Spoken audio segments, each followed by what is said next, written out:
Welcome to our channel. Today we how to install Freshsales email templates for deal follow-ups, full guide step by step clearly.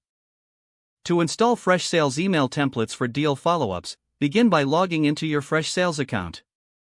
Navigate to the settings section located in the bottom left corner of the page. In the settings menu, click on email templates under the customization category. Once in the email templates section, you will see an option to create a new template. Click on the Add Template button to start a new email template. Choose a suitable name for your email template in the designated field.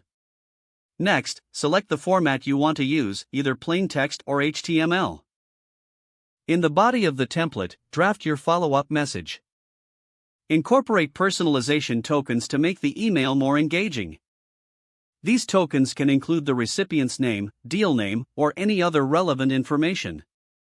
After composing the email, review it thoroughly for clarity and accuracy. Make sure to test any links or buttons included in the template.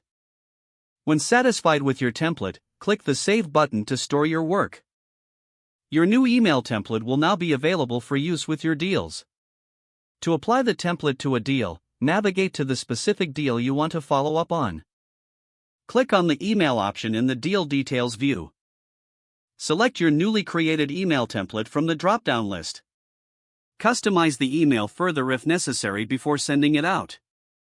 Once you've made any final adjustments, hit the Send button to deliver your follow-up email. You have now successfully installed and utilized Freshsales email templates for your deal follow-ups. If the page does not load, refresh the browser or try. Make sure you are using the correct email address, then retype it carefully to avoid small typos. If your password is not accepted, use the reset option and create a new strong password you can remember.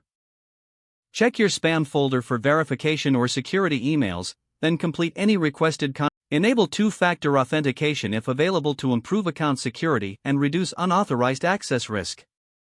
After signing in, review your profile details so your contact information and settings are accurate and current. If you see an error message, note it down and try again after restarting your device and internet connection. Log out when you finish, especially on shared devices, to keep your account and payment information secure. Don't forget to like this video and subscribe to our channel for more step-by-step tech guides.